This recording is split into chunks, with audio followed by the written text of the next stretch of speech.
고린도전서 29번째 시간입니다. 제목은 교회의 권위, 예배의 질서예요. 날씨가 많이 추워졌습니다. 보통 날씨가 추우면 집에서 웅크리고 밖에 나가지 않으려고 하죠. 저도 한동안 실내에만 있었는데 그러다 보니 소화도 안 되고 몸도 뻐근해서 집 근처에 있는 어린이 대공원을 산책한 적이 있어요.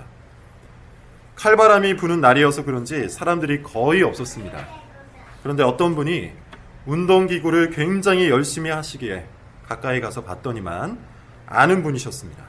예전에 사역했던 교회에 나이 많이 드신 집사님이셨어요. 비가 오나 눈이 오나 하루에 2번씩 꾸준하게 운동을 하신답니다. 사실 이분이 이렇게 꾸준히 운동을 하는 이유가 있었는데요. 뇌졸중으로 쓰러지셔서 3주 동안 혼수 상태를 경험하셨기 때문이에요. 말 그대로 죽다가 다시 사신 겁니다. 그 후에는 건강관리를 아주 성실하게 하시기 위해서 운동을 꾸준하게 하시더라고요. 그러고 보면 대공원에서 운동을 꾸준히 그리고 성실하게 하시는 분들은 대개 나이가 많으신 분들입니다. 이분들은 정말 비가 와도 나오시고 눈이 와도 나오시고 추워도 더워도 나와서 운동을 하시는 분들이에요. 노인분들이 이토록 성실하게 운동을 하는 이유는 아마도 건강에 대한 인식이 젊은 사람들과 다르기 때문일 겁니다. 운동을 하지 않으면 곧장 어느 한 부분이 아파오기 때문일 거예요. 저 역시 나이가 많은 편은 아니지만 40이 넘으면서 확실히 예전과는 다른 것 같습니다. 소화도 훨씬 더 안 되고 무릎 관절이나 허리 관절도 아프고 시력도 예전보다 못한 것 같고 기억력이나 언어 구사력도 퇴보되었다는 느낌이 들어요. 건강을 더 열심히 관리해야겠다는 마음이 저절로 듭니다. 자, 제가 말하고자 하는 게 뭘까요? 제가 운동하러 가기 전에 고민하던 것이 하나 있었는데요. 왜 자칭 그리스도인이라 하는 사람들이 경건 생활을 꾸준히 하지 못할까? 왜 스스로 그리스도인이라 생각하는 사람들이 죄와 싸우지 않을까? 어째서 시들어가는 자기 영혼을 돌보려고 꾸준하게 그리고 성실하게 노력하지 않을까? 이런 생각을 했습니다. 왜냐하면 저에게는 그런 생활 방식이 꽤 이상해 보였기 때문이에요. 하인리 법칙이라는 것이 있죠. 한 번의 대형 사고가 나기 전에는 29번의 작은 사고가 있고 300번의 사소한 징후가 있다는 법칙이에요. 대형 사고는 갑자기 일어나는 것이 아니라 전조 현상이 있다는 것입니다. 마찬가지예요. 제가 볼 때는 저렇게 생활을 하면 분명히 시험에 들 텐데, 저렇게 성경을 읽지 않으면 분명히 교만해질 텐데, 저토록 기도를 하지 않으면 분명히 완고해지고 강팍해져서 결국에는 큰 어려움을 겪을 텐데, 어째서 저리도 자기 영혼을 돌보지 않을까? 이상하게 여겨지는 사람들이 많습니다. 아니나 다를까 시험에 들죠. 아니나 다를까 교만해지고 고집스러워지죠. 아니나 다를까 헛된 공상과 악한 생각에 자기 마음을 빼앗겨 버립니다. 그러면서 더 궁금해졌어요. 왜 그리스도인이라 자처하는 사람들이 자기 영혼을 돌보기 위해 경건 생활을 성실하게 하지 않을까? 어째서 그토록 채근을 해도 꿈쩍도 하지 않는 것일까? 이런 고민을 하던 중에 노인분들이 성실하게 운동을 하는 모습을 본 겁니다. 그러면서 이런 생각을 하게 됐어요. 아하, 자신의 육체가 연약하다는 것을 인정하는 사람은 건강에 대한 간절함이 생기는구나. 그리고 이 간절함이 있는 사람은 자발적으로 누가 시키지 않아도 이토록 성실하게 운동을 하는구나. 마찬가지로 자신이 죄인이라는 사실을 인정하는 사람은 의와 생명에 대한 간절함이 생겨나겠고 누가 시키지 않아도 자발적으로 자기 영혼을 위해 성실히 경건 생활을 하겠구나. 이런 생각을 했습니다. 그렇지 않습니까? 병이 침투하면 우리의 육체는 무너지고 결국 죽음을 맞게 됩니다. 이것을 온몸으로 깨달은 사람은 누가 시키지 않아도 성실하게 건강 관리를 할 거예요. 죄가 우리의 영혼을 갉아먹으면 결국 우리는 영원히 멸망하게 될 것인데 이것을 아는 사람은 시키지 않아도 있는 힘껏 경건 생활을 하게 될 겁니다. 그렇다면 질문은 이것이죠. 이런 간절함은 어떻게 생겨나는 걸까요? 간절함을 권면한다고 간절함이 생겨날까요? 죄에 대한 두려움, 의와 생명에 대한 열망은 우리의 본성으로 얻을 수 있는 것이 아닙니다. 우리의 본성은 죄를 사랑하고 의를 미워하게 되어 있어요. 따라서 죄를 미워하고 의를 사랑하는 생명에 대한 간절함은 오직 성령께서 우리에게 선물로서 주시는 겁니다.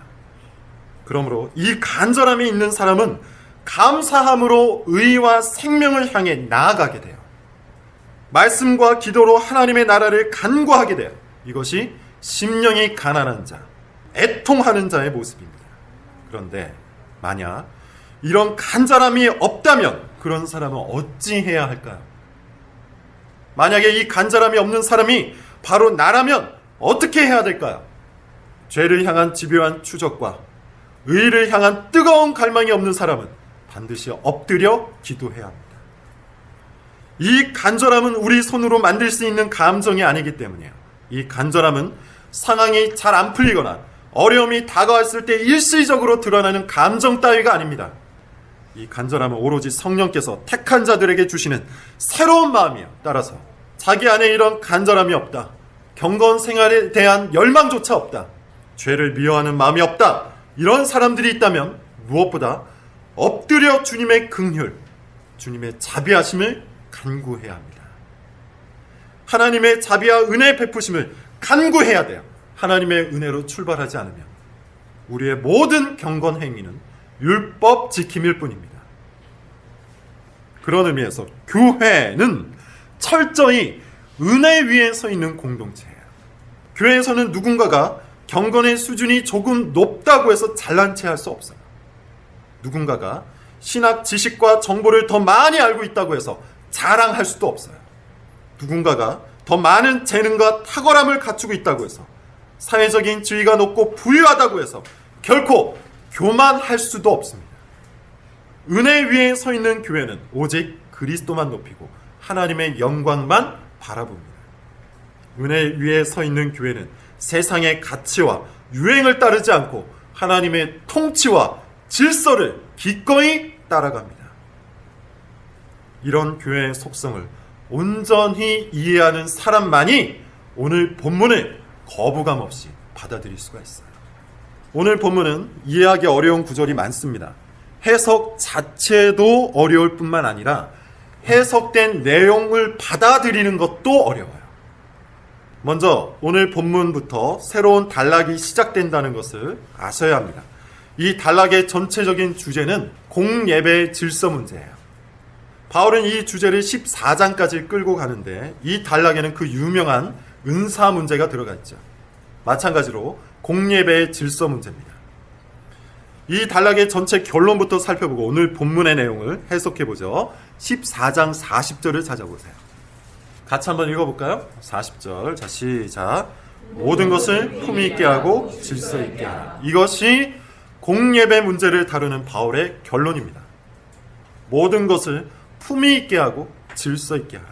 바울은 공예배가 질서 있게 그리고 품위 있게 이루어져야 한다고 말합니다. 원어의 의미를 살펴서 직역을 해보면요, 이런 뜻입니다. 형태를 잘 갖춰서 조화롭게, 순서를 따라서 규칙에 맞게 라는 뜻이에요. 이것이 11장 2절부터 14장 40절에 나오는 모든 소주제들의 최종 결론이라는 것을 머리에 담으시고 오늘 본문으로 들어가 보겠습니다. 2절을 같이 한번 읽어보죠. 오늘 본문 2절입니다. 자, 시작. 너희가 모든 일에 나를 기억하고 또 내가 너희에게 전하여 준 대로 그 전통을 너희가 지킴으로 너희를 새로운 단락을 시작하면서 바울은 고린도 교인들을 칭찬하고 있습니다. 칭찬의 내용이 뭡니까? 바울이 전해준 전통을 잘 지켰다는 겁니다. 이 전통이 무엇인지는 정확히 알 수는 없어요. 바울이 전한 복음일 수도 있고 당대 교회들의 관습일 수도 있어요. 정확히 알 수는 없지만 고린도 교인들이 바울이 전해준 전통을 충실하게 잘 따랐던 것 같습니다. 사실 바울의 이 칭찬은 17절에 나오는 꾸중을 염두에 둔 것이라고 볼 수 있는데 그럼에도 불구하고 이 자체로서도 충분한 의미가 있습니다. 지금까지 바울은 고린도 교회의 수많은 문제들을 들고 꾸중을 했었는데 그것이 단지 감정에 치우친 꾸중이 아니었다는 것이에요. 바울은 고린도 교인들의 신앙을 정당하게 그리고 충분히 객관적으로 바라보고 있었던 겁니다. 무슨 소린가? 이런 겁니다. 바울은 지금 무조건적으로 꾸중만 하고 있는 것이 아니에요. 또한 무조건적으로 칭찬만 하고 있는 것도 아닙니다. 잘하는 것은 잘하는 대로, 못하는 것은 못하는 대로 객관적으로 냉정하게 바라보고 있었던 겁니다. 이것은 사소한 표현일 수 있지만 꽤 많은 것을 시사해요. 우리는 어떤 사람을 평가할 때 다소 싸잡아서 평가하는 경향이 있죠. 이 사람이 이런 행동을 했으니까 이 사람은 아마 이런 사람일 거야. 내가 경험해 보니 이런 행동을 하는 사람들은 다 그런 사람이더라. 이런 식으로 자신이 경험한 일면을 놓고 한 사람의 인격 전체를 매도하고 신앙 전체를 과도하게 판단하는 경향이 우리 안에 있습니다. 이것은 대단히 옳지 않은 태도예요. 우리가 지금까지 살펴본 고린도 교인들의 모습이 어떠했죠? 굉장히 세속화되어 있었죠. 지금까지 나온 내용을 보면 과연 이 사람들에게 칭찬받을 만한 것이 있을까 싶은데 바울은 어떻게 합니까? 칭찬받을 만한 것에 대해서 칭찬을 하고 있어요. 훈계하는 중에도 자기 감정이나 편견에 취하지 않고 한 사람을 정당하게 바라보고 있다는 겁니다. 매우 중요한 관점이에요. 어떤 사람의 이념, 어떤 사람의 판단, 어떤 사람의 언어 하나로 그 사람의 인생과 인격 전체를 매도하는 것은 편견입니다. 바울이 계속해서 주장하는 것처럼 한 사람을 구원의 길로 인도하기 위해서는 이 편견을 제거해야 돼요. 편견을 제거하고 잘못된 것은 잘못됐다고 훈계하고 잘한 것은 잘했다고 칭찬할 수 있어야 합니다. 그렇게 훈계와 교훈, 칭찬과 격려를 잘 섞어서 한 사람을 신앙의 길로 인도하는 것, 그것이 바로 하나님의 영광을 위한 삶이에요. 바울은 자신이 말한 것처럼 그런 방식으로 고린도 교인들을 대하고 있는 것이죠. 자, 다시 본문으로 들어가서 중심 주제 가운데 한번 들어가 보도록 하죠. 3절입니다. 3절 말씀 같이 한번 읽어봅시다. 시작. 그러나 너희가 알기를 원하노니 각 남자의 머리는 그리스도요 여자의 머리는 남자요 그리스도의 머리는 하나님이시라. 칭찬을 하였지만 곧장 그러나라는 접속사로 시작하고 있습니다. 뭔가 잘못한 것을 말하려는 것이죠. 바울의 주장은 이겁니다. 남자의 머리는 그리스도다. 여자의 머리는 남자다. 그리고 그리스도의 머리는 하나님이다. 이것을 다시 순서대로 배치를 하면 하나님, 그리스도, 남자, 여자의 순서로 배치할 수 있습니다. 무엇을 의미하는 걸까요? 그리고 바울은 왜 이 말을 하고 있는 걸까요? 고린도 교회 안에 한 가지 문제가 발생했기 때문입니다. 4절부터 6절을 한번 보세요. 같이 읽어봅시다. 시작. 무릇 남자로서 머리에 무엇을 쓰고 여자로서 머리에 쓴 것을 벗고 기도나 예언을 하는 자는 그 머리를 욕되게 하는 것이니 이는 머리를 빈 것과 다름이 없습니다. 만일 여자가 머리를 가리지 않거든 깎을 것이요 4절을 보시면 남자의 경우가 나옵니다. 남자가 머리에 무엇을 쓰고 기도를 하거나 예언을 하는 것은 그 머리를 욕되게 하는 것이래요. 남자의 머리가 누구였죠? 그리스도입니다. 머리에 무엇을 쓰고서 기도를 하거나 예언을 하는 것은 그리스도를 욕되게 하는 것이랍니다. 여기서 기도를 하거나 예언을 하는 것은 개인적인 신앙 생활에 관한 것이 아니에요. 공예배 속에서 기도하고 공예배 속에서 예언의 말씀을 하는 행위를 뜻합니다. 5절도 보시죠. 5절에서는 여자의 경우를 말합니다. 여자가 머리에 쓴 것을 벗고 기도하거나 예언을 하면 그 머리를 욕되게 하는 것이랍니다. 여자의 머리는 누구였습니까? 남자였습니다. 마찬가지로 이 경우에도 공예배에 해당해요. 자, 이 수수께끼 같은 이 말들은 도대체 무엇을 뜻하는 걸까요? 해석이 상당히 어렵습니다. 그리고 그만큼 견해도 굉장히 다양해요. 이 구절을 잘 해석하기 위해서 우리는 먼저 본질적인 측면과 문화적인 측면을 잘 구분할 수 있어야 돼요. 본질은 3절입니다. 여자의 머리는 남자이고 남자의 머리는 그리스도이며 그리스도의 머리는 하나님이라는 신학, 이것이 본질이에요. 이 신학은 시대를 가리지 않고 문화를 가리지 않고 유행을 따르지 않는 본질적인 신학입니다. 그리스도는 삼위 하나님이시죠. 성부 하나님과 동일하신 분입니다. 그러나 그 동등됨을 취하지 아니하시고 성부 하나님의 권위에 순종하셨던 분이에요. 그리스도는 기꺼이 성부 하나님을 머리로 삼으셨습니다. 이것이 결코 수정될 수 없는 신학이라면 여자의 머리가 남자라는 신학도 결코 수정될 수 없는 신학이에요.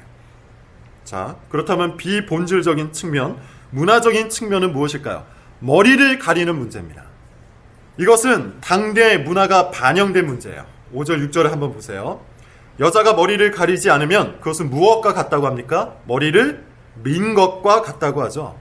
당시 머리를 가리지 않거나 머리를 짧게 자른 연예인들은 대부분 창녀 혹은 동성애자들이었어요. 어떤 문헌에 따르면 이방 신전의 여자 사제들은 종종 종교적인 황홀경 속에 빠지기도 했는데 그들이 주로 머리를 가리지 않았다고 해요.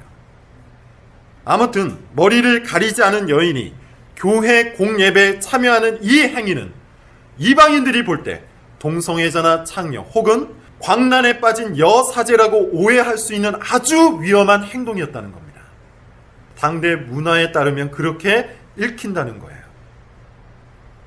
따라서 바울은 공예배에 참여하는 모든 여인들이 당대 문화에 어긋나지 않고 당대 관습을 충분히 반영하여서 그들의 머리가 되는 남자를 모욕하지 말라고 충고하고 있는 겁니다. 한 가지만 더 언급하고 넘어가겠습니다. 어떤 학자들은 5절을 근거로 해서 여자들도 교회 안에서 설교를 할 수 있다고 주장해요. 즉 여자 목사가 가능하다고 주장해요. 실제로 4절과 5절을 비교해 보세요. 공예배 속에서 여자들도 남자들처럼 기도하고 예언할 수 있는 것처럼 기록이 되어 있죠. 이에 대해서 칼빈은 디모데전서 2장 12절을 근거로 이런 주장을 반박합니다. 중요하니까 한번 찾아봅시다. 디모데전서 2장 12절입니다. 같이 한번 읽어봅시다. 2장 12절 시작. 여자가 가르치는 것과 남자를 주관하는 것을 허락하지 아니하노니 오직 조용할지니. 자, 이 말씀은 여자는 교회 안에서 아무 말도 해서는 안 된다. 입을 다물고 있어야 한다. 또 어떠한 역할도 교회 안에서 감당할 수 없다. 여자는 교사가 될 수도 없고 리더도 불가하다라는 뜻은 아니에요. 바울이 디모데전서를 기록한 중요한 이유 중 하나는 교회 정치와 교회 직분에 관해서 교훈하기 위해서입니다. 고린도전서가 바울의 초기 서신에 해당한다면 디모데전서는 바울의 후기 서신이에요. 약 15년 정도의 격차가 있어요. 그동안 초대교회도 많은 변화가 일어났는데 가정교회 형태에서 점점 조직교회로 변해가고 있었습니다. 따라서 고린도전서가 초창기에 성령의 은사를 받은 여인들이 기도하고 예언하는 것에 대한 교훈이었다면 디모데전서는 점점 조직화되어가는 교회의 정치와 직분에 관한 교훈이에요. 그러므로 오늘날의 교회가 정치와 직분에 관해 참고해야 되는 말씀은 고린도전서가 아니라 디모데전서입니다. 디모데전서에서 바울은 여자는 다스리는 장로나 가르치는 장로가 될 수 없다고 말하고 있는 거예요. 이것은 시대의 사상이나 가치관의 변화와 상관이 없는 신학입니다. 오해는 하지 마십시오. 여러분, 당연히 여자들도 주일학교에서 교사가 될 수 있어요. 또 교회 안에서 일정 부분 리더의 역할도 감당할 수 있습니다. 그러나 교회 전체를 주관하고 말씀을 전파하는 장로는 될 수 없습니다. 그 신학적 원리에 대해서 바울이 다음과 같이 말해요. 오늘 본문입니다. 고린도전서 11장 7절부터 10절이에요.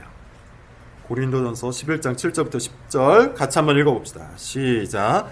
남자는 하나님의 형상과 영광이니 그 머리를 마땅히 가리지 않거니와 여자는 남자의 영광이니라. 남자가 여자에게서 난 것이 아니요 여자가 남자에게서 났으며 또 남자가 여자를 위하여 지음을 받지 아니하고 여자가 남자를 위하여 지음을 받은 것이니 그러므로 여자는 천사들로 말미암아 권세 아래에 있는 표를 그 머리 위에 둘지니라.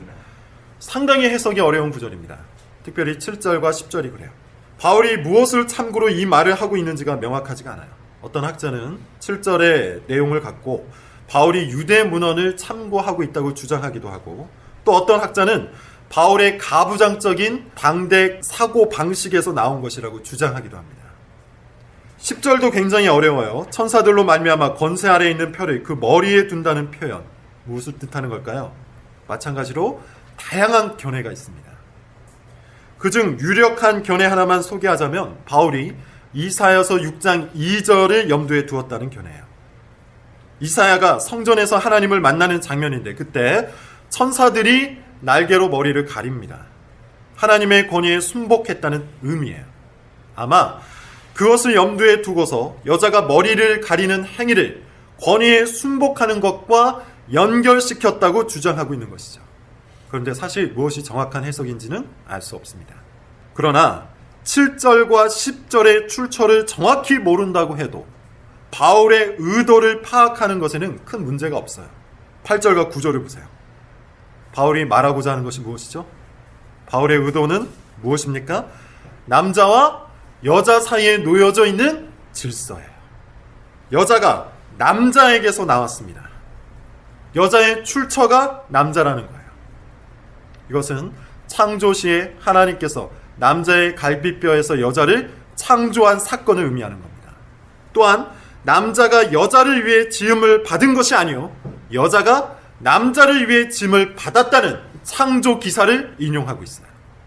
이 구절을 놓고 많은 이야기를 할 수 있지만 본문의 의도에만 한정해서 진행하도록 하죠. 바울이 본 단락에서 겨냥하고 있는 사람들은 남자입니까? 여자입니까? 여자입니다. 그 중에서도 특별히 어떤 여자들입니까? 성령의 은사를 받은 여자들이에요. 성령의 은사를 받아서 공예배 중에 예언을 하고 기도를 하던 여자들입니다. 이 여자들은 자신들이 성령의 은사를 받았다는 사실에 흥분해 있었어요. 신비로운 언어를 말하고 예언의 말씀을 선포한다는 사실에 자만심이 생겼습니다. 더 이상 교회의 간습이나 문화를 지킬 필요가 없다고 생각한 거예요. 그렇게 자신들을 구속하고 있던 베일을 집어던지고 남자와 여자 사이에 있는 질서를 무시한 채 공예배에서 마음껏 자유를 누린 겁니다. 바울은 이처럼 하나님이 세우신 교회의 권위를 무시하고 예배의 질서를 파괴하고 있는 자칭 신령한 여자들을 훈계하고 있는 거예요. 13절부터 15절을 보세요. 같이 한번 읽어봅시다. 13절부터 15절. 자, 시작. 너희는 스스로 판단하라. 여자가 머리를 가리지 않고 하나님께 기도하는 것이 마땅하냐. 만일 남자에게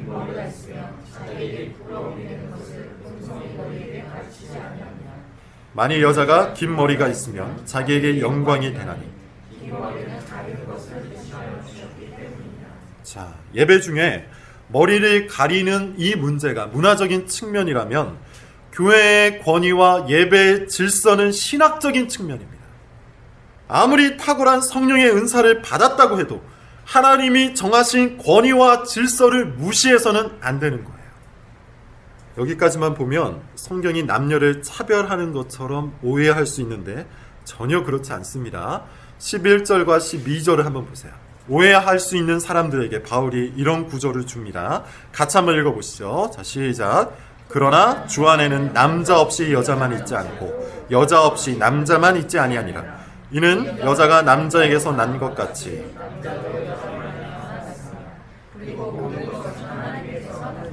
성경의 기본 사상은 남자와 여자 사이에 차별이 없다는 겁니다. 구별이 있을 뿐입니다. 여자가 남자에게서 나왔지만 그 이후에 모든 남자는 또한 여자에게서 나와요. 더불어 남자와 여자 모두 하나님께로부터 나왔기 때문에 남자와 여자 사이에는 본질적인 차이가 없어요. 여자가 남자보다 열등한 존재가 아니라는 겁니다. 따라서 우리는 본문의 의도를 남녀 차별의 문제로 몰아가서는 안 됩니다.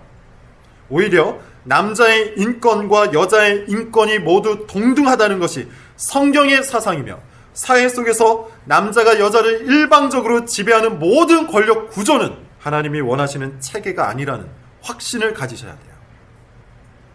다만 여기서 말하는 것은 뭡니까? 교회 안의 질서 문제예요. 하나님은 혼돈의 신이 아닙니다. 모든 것을 순서를 따라서 질서를 따라서 경영하시는 분이에요. 창조 사건을 보면 하나님께서 우주를 막무가내로 생각나시는 대로 만드시지 않으셨죠. 첫 3일 동안은 구조를 만드셨고요. 나머지 3일 동안은 그 안을 채워가세요. 창조의 모든 순서는 6번째 날에 만드실 인간 창조를 위한 준비였습니다. 질서는 하나님의 중요한 속성이에요. 따라서 하나님의 교회 안에 남자와 여자 사이에 놓여져 있는 이 질서 문제는 권리의 문제가 아니라 권위의 문제입니다. 성자 예수님은 성부 하나님과 동등한 분이시지만 성부 하나님의 권위 아래에 머무셨습니다. 마찬가지예요. 남자와 여자는 동등한 권리를 가진 존재입니다. 다시 한번 말하지만 여자의 인권을 방해하거나 여자를 일방적으로 지배하려는 모든 사회 체계에 대해서 교회는 저항해야 돼요. 그러나 하나님의 교회 안에서 남자와 여자는 하나님께서 세우신 질서를 따라야 합니다. 이것은 권위의 문제이기 때문이에요. 세상과는 전혀 다른 모습을 교회가 보여줘야 합니다. 여성 인권의 문제, 여성 인권의 차원이 아닙니다. 이것은 교회가 하나님의 권위 안에 속해 있다는 것을 보여주는 증거예요. 교회는 시대의 가치가 아니라 오직 하나님의 권위만을 따라야 합니다. 따라서 교회 안에 남자와 여자 사이에 놓여진 질서의 문제는 오늘날 개혁 장로교회가 반드시 사수해야 하는 중요한 신학이에요. 오늘 본문이 의도하는 교훈 한 가지를 더 적용하고 끝내도록 하죠. 예배의 질서 문제입니다. 예배는 철저히 하나님이 주신 질서를 따라 통제되어야 돼요. 하나님이 그것을 기뻐 받으시기 때문에 제 멋대로의 예배는 그것이 설령 성령의 은사가 발휘되는 예배라 할지라도 하나님이 기쁘게 받지 않습니다. 여기서 우리는 성경과 은사 사이에 놓여진 우선순위를 확실하게 깨달을 수가 있죠. 비록 특별 계시는 끝났다고 해도 초자연적인 역사는 오늘날에도 일어날 수 있을 거예요. 여기서 말하는 초자연적인 역사란 장로들의 기도로 불치병이 낫는다든지 아주 특별한 기도의 응답이 일어난다든지 일반 상식으로는 이해할 수 없는 일들이 하나님의 능력으로 일어날 수 있다는 겁니다. 우리는 이것을 믿기 때문에 불가능한 일 앞에서도 하나님께 기도할 수 있는 거예요. 그러나 그런 특별한 체험도 반드시 성경의 통제와 성경의 해석을 따라야만 합니다. 하나님의 말씀을 뛰어넘을 수 없다는 거예요. 성령의 신비로운 역사와 은사가 하나님이 주신 질서를 방해해서는 안 됩니다. 그러므로 우리는 아주 독특하고 특별한 순서로 예배하기보다 하나님이 주신 말씀의 근거에서 질서를 따라 예배해야 되는 것이죠. 마지막 절을 읽어봅시다. 16절입니다. 16절. 자, 시작. 논쟁하려는 생각을 가진 자가 있을지라도.